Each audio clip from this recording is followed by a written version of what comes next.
Hi everyone, I'm super excited to host Bill Carney, design technology leader at DLR Group.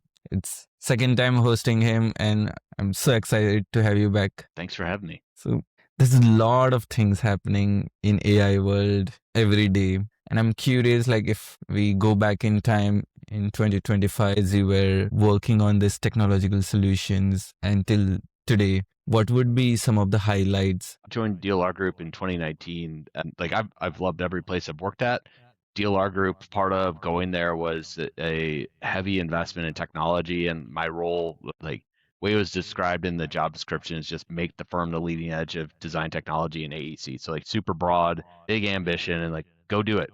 And they've really kind of enabled me to do that. So if I kind of sit back and look at the last 5 years, like we did a huge project for automating construction documents, and we've largely done most of the automations. Now we're looking at how we launch those without people launching those from the cloud, because we're trying to get everybody to adopt all the tools. We never get there. So it's like, well, what next? What else can you do? Currently, I'm working on a platform we call Into Pro, which is a platform to guide our design process.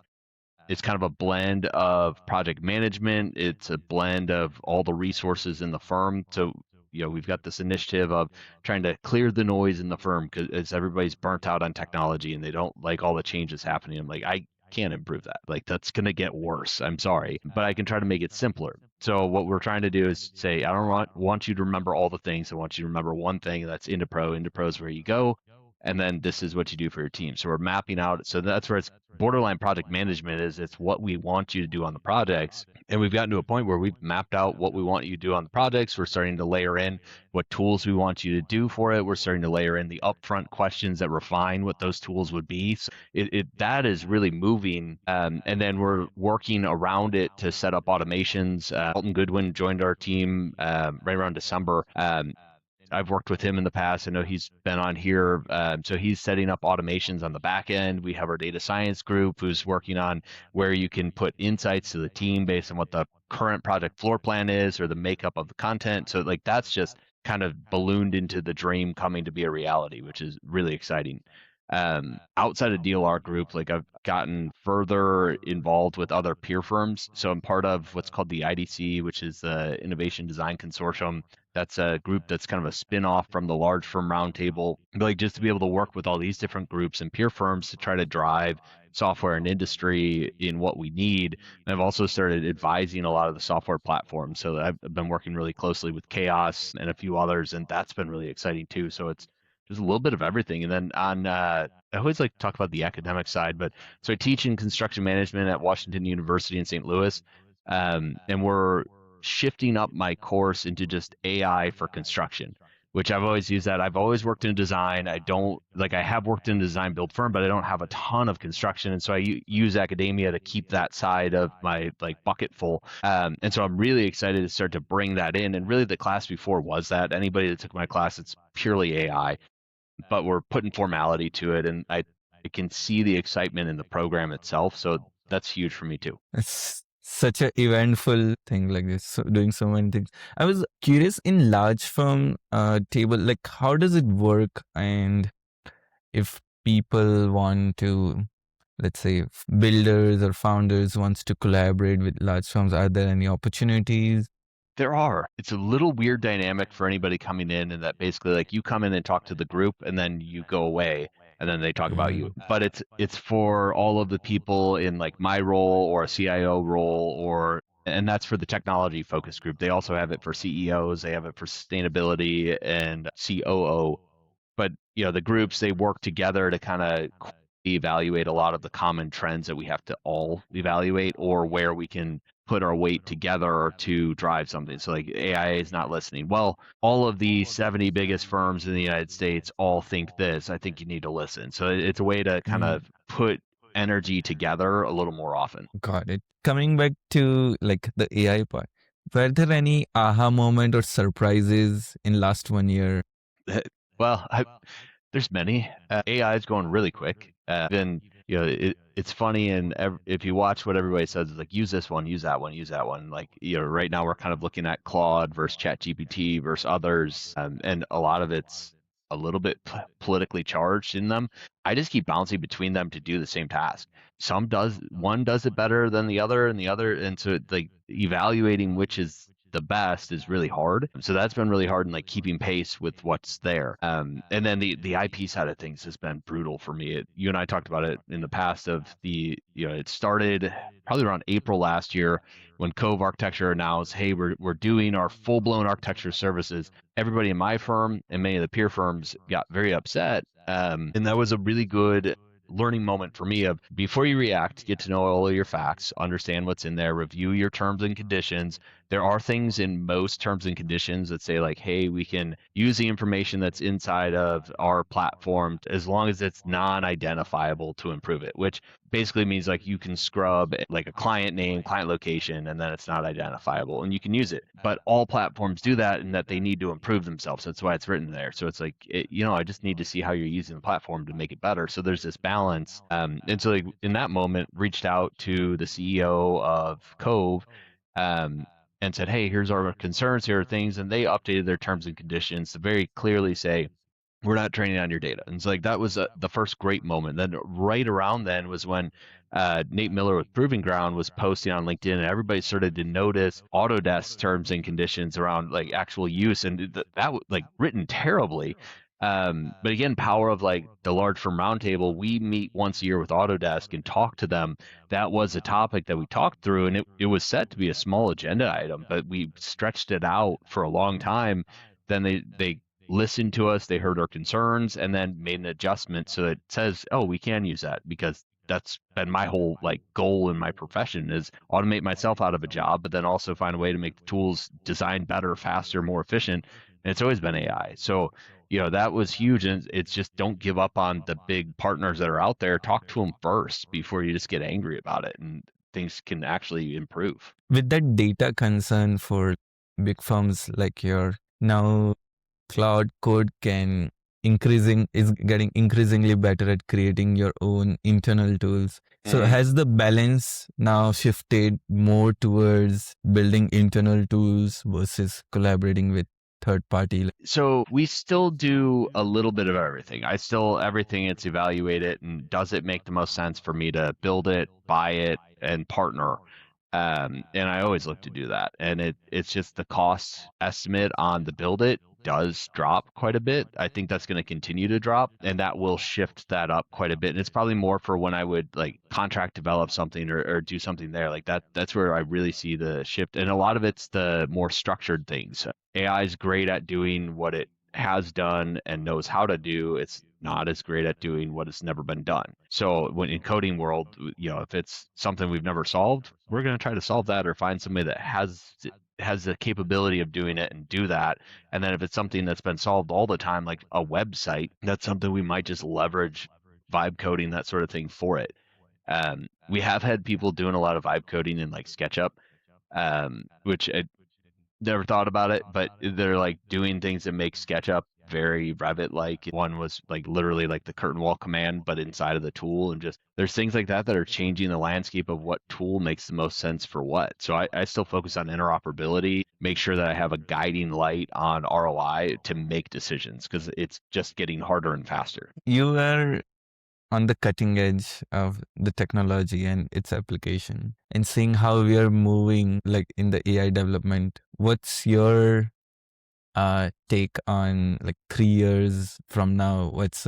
How it's gonna change architecture and construction company practice? I'm always the worst person to ask because I'm like blatantly dystopian. I think like I usually start off AI presentations of like the only jobs that are left are astronauts and comedians. If you ask me too many questions, and then I always take a step back and try to lighten it up. But like, I do think most things are automatable to some degree. And so it's a matter of like what is left at the end, or what has the longest time, or where is the ROI for things. And so I do look at our building types a lot.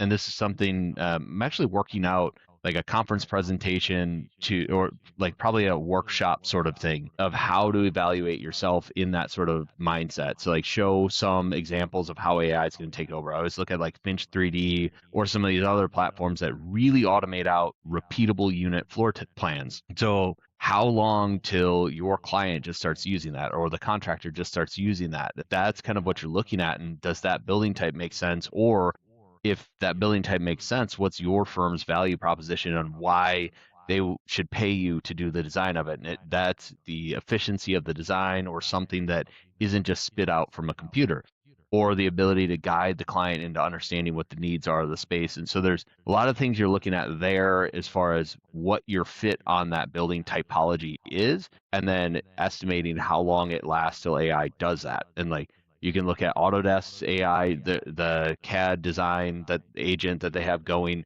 that's going to replace a lot of those unit repeatable. I always say it's like contractor driven types of projects. Those are the ones that I'm like, well, that's probably automatable. So do we build a tool to automate it now because it's missing? Do we just leverage one that already exists and use it while we can, and then assume that that continues to shrink up? Then you're looking at your overall business portfolio of what areas do you want to invest your energy in. For me specifically, it's always around designing best.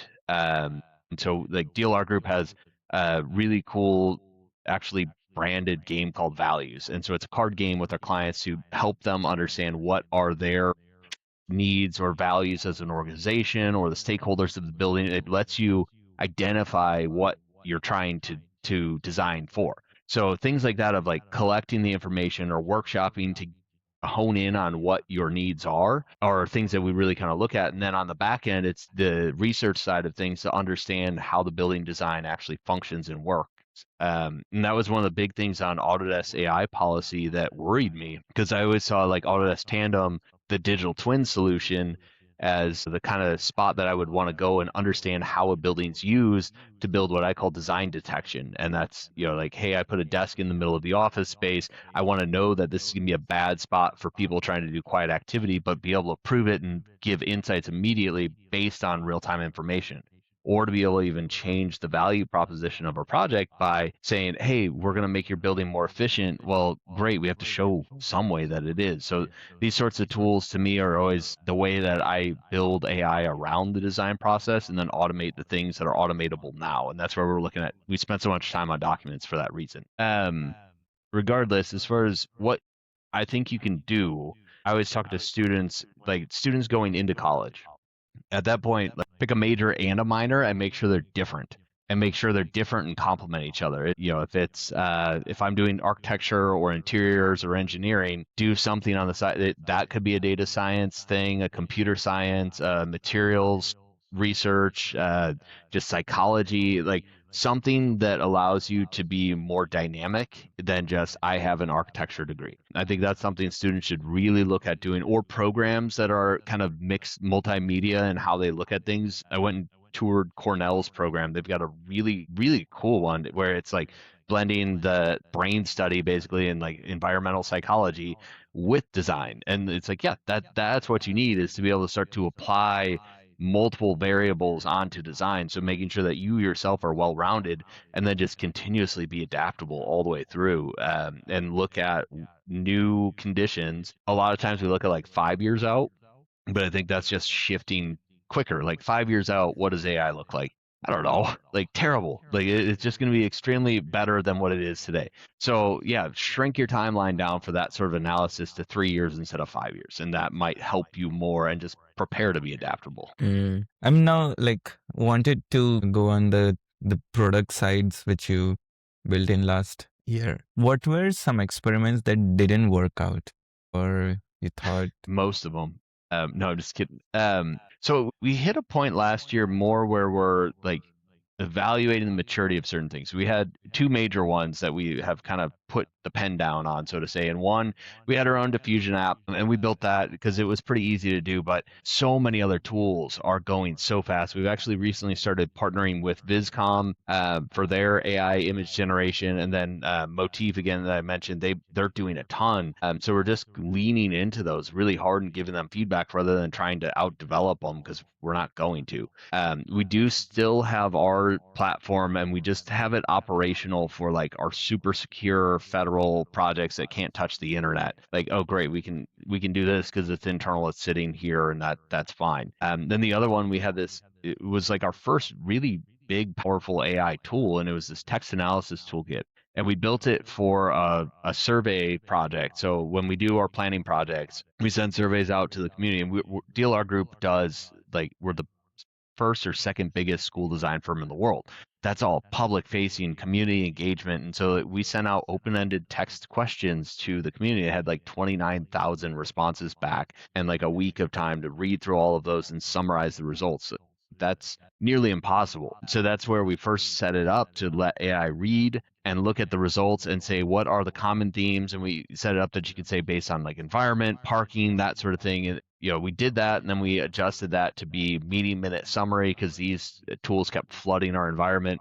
But then every unique question that it came after it, we'd try to develop, we'd try to augment what's in there, and then we'd also test other platforms. We'd test like Copilot, and Copilot would do it better. So we're like, yeah, we'll just use Copilot. Like, just dump your transcript in and use that. So we still have the tool for like the quick, easy 15-minute meeting summary, internal summary that works. But if what you got out doesn't work, we're not improving the tool anymore. We're just using Copilot. And so that was a big lesson learned of like just check what's out there because it keeps going so quick every single time. How do you like then translate the knowledge of new tools out there to people who might benefit using it? That is probably like the $1 million question. Internally, we try our best. So we have a forum structure. So there's a forum for like every major vertical in the company. So there's a discipline forum, then there's sector forum, and those groups they talk about their projects as a whole, and then they often talk about the technology used to do that. There's also a design forum where it's a group of designers that talk. So we engage with those groups at like a more formal level of like, here's what we're seeing, here's what's going on. Every Thursday internally, we do what's called the Did You Know series, and it's just a 15, 20-minute share of things that we know about. Then we also have in office meetings, we try to have informal groups that get together in the offices and try tools and talk about them as a feedback loop for us. And then we set up improvement groups off of the disciplines that work with our design technology lead for each discipline. And so we've got several people that work there to collect that feedback, guide the conversation, incorporate it. And then it's, in the projects, ask the teams. We have design tech managers that are embedded into our projects that talk to the team. So we really try to spread. We're a really hard organization in that we've got like 38 US offices. So to get to all of those and understand what's all out there, you really have to use word of mouth, connect with each other, and listen to then watch like our internal intranet site. You watch the posts and see what things are there. If you see something interesting in a graphic, ask how they made it. And then we also have a Microsoft Teams site for just design technology as a whole, and it's the most active site in the firm because people post their questions and thoughts there all day long, and we kind of monitor that like an actual forum outside, which works great. Interesting. And I was wondering if you can walk us through how a pilot with a third party startups look like. What is the process, and if they want to collaborate with DLR? It's hit and miss, and I like to tell people I have a bandwidth limit, and so I do get hit up by a lot of third-party startups, and there is a limit to what you can do. So that is probably the hardest part is time, less than how good something is. And there's a implementation bandwidth too.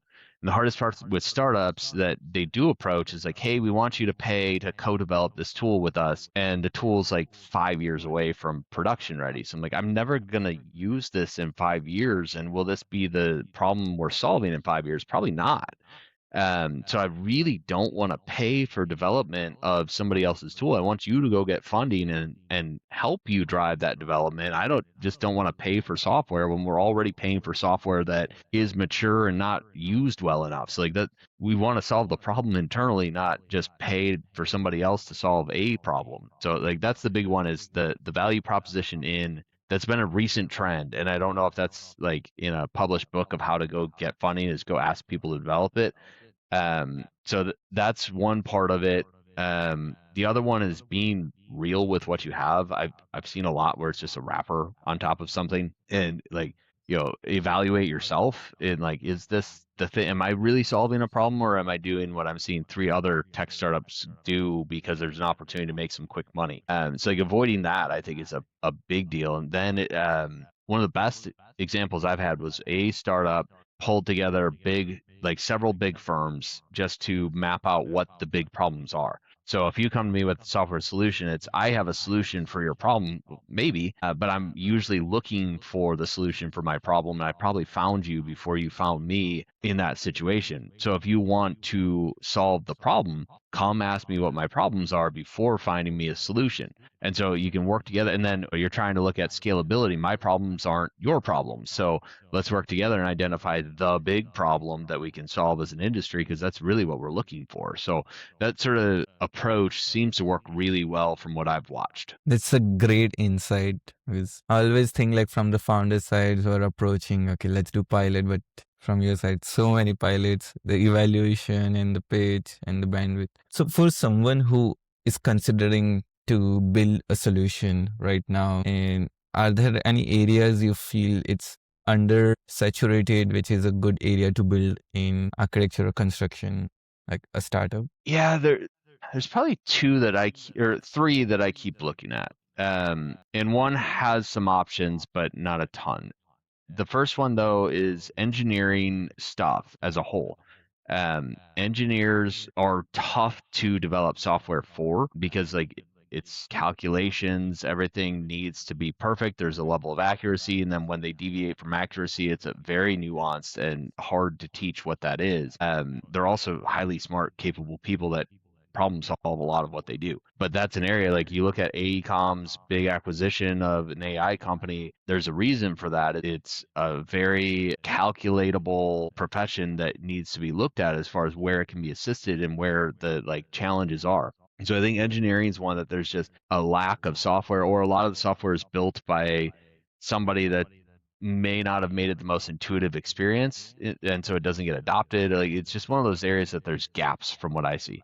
Mm. And then the other area is I call it physical to digital, but we have this weird pain point where no matter what, we still like to print out or cut out blocks that represent spaces and put them on a conference table and move things around. And there's always the physical, tactile interaction that our designers prefer.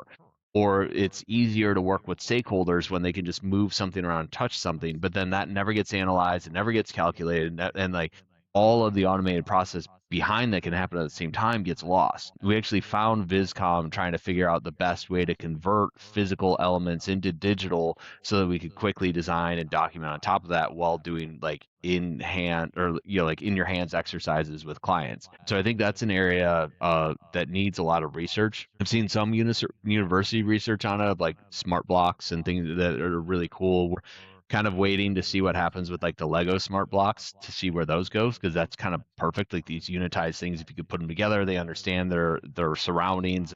To me, there's something amazing that could happen there. And then the last one is it's kind of my nod on where to focus if AI automates most building design.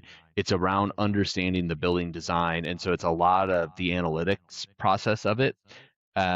There was a tool, it was Spatiometrics that we worked with a few years back. They ended up folding. They were a startup. And so but what they were trying to solve was really good. There's spatial syntax analysis, but that's a slice and it's very two-dimensional. And so the 3D analysis of your project is a whole space that I think we need to do more on, but it's also the space that I'm most leery about, because that's really how you teach a computer what's happening in the building, and then that's more automated AI designing everything.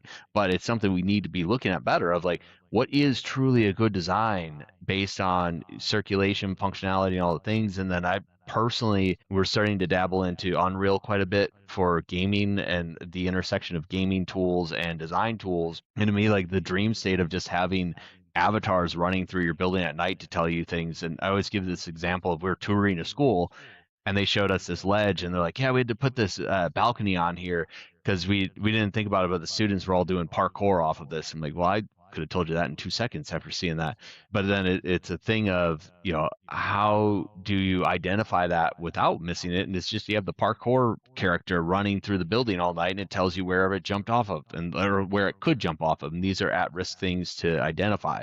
So starting to layer in some of the things around to design better, I think we're at that point where we can start doing that. And there's not a ton of packaged things for that. You have like huge collection of great ideas. You shared so many great opportunities to build. I just get to have fun. I would say I get paid to read the manual, so I get to look at it all and work with a lot of people and learn a lot from them. And I've got a great team that helps produce some of the things, and it's just fun. What are some top industry events or trade shows you attend? That's a really good question because I used to attend a ton. I've started attending less and starting to try to look at other industry events more often than not. And it's just you start to see the same thing over and over again. And so you have to start to look for other things. So I do love to focus on like NVIDIA and the GTC conference or Unreal Fest. There's the AEC Next Build conference is one that I keep an eye on. I haven't personally gone to it, and I might go this year. I'm speaking at the AEC Innovate conference by PSMJ, and that was one I've heard great things. Same with the Confluence conference by Avail, like that one I've heard really good things about. So those are all good ones that we really had a gap when the old Revit Technology conference disappeared in the non Autodesk sponsored AEC Tech conference that could have everything. That disappearing was just a sad thing because that was always my answer is like go there. Now it's Acadia, but that gets too deep in the weeds for some, and then it is hard to find like the one. I haven't been to Nextville, so it's definitely gonna add that in my list. Yeah, I mean, if you look over the content that's there, it's very good for what's coming. So I've seen it. I talked to several that go there. That's one I'm very interested in. Got it. We're gonna do a rapid fire before we wrap up. Less than 5 seconds to answer. And you gotta keep it super brief. What is one AI tool you can't live without? Technically, emails AI in that, but I do use ChatGPT and Claude quite a bit these days. Your favorite AI tool which you love the user experience? Viscom is that. It's fantastic. 3 words your best friend would describe you as. Punny, because I like puns more than any person that's out there. Smart and very loyal. Let's say you are 20 years from now. What's the ideal day in your life is looking like? I always say if I didn't have my job, I wouldn't even have a cell phone. Like I would just live in the woods and build furniture. It's a day at some cabin in the woods where I can build things and fish and just not be anywhere else. Interesting. What is one thing most people don't know about you but would be surprised to know? Huh. Like I weirdly am very public in most of my things. So yeah, I'm a very big nerd in as far as my likes and things. Like my most of my favorite shows are cartoons. And I think that's probably the weirder thing that the executives that know me would like. I'm very weird. What would you say to 18-year-old Bill? Just maybe work out more and don't overdo desk jobs. That'd probably be my best advice. But really, it's just keep focused, keep doing, trust yourself. Because I'm happy with where I've gotten in life, and so a lot of that's been built by learning that my thoughts were actually right here and there, and I didn't always have that confidence at that age. And so you have an instinct that something's there. Lean into it and see how far that can take you. Great. Anything which we didn't cover in this interview and you'd like to end on that closing note? No, just I have a weird one, and for anybody that's in like a technology leadership or trying to make change, our CEO would always say like Bill's on an island on his own, and we don't want him to be on an island. And I would say embrace the island in that like if you think of how long it takes for change, it takes forever. And we get too impatient. Like this is the thing.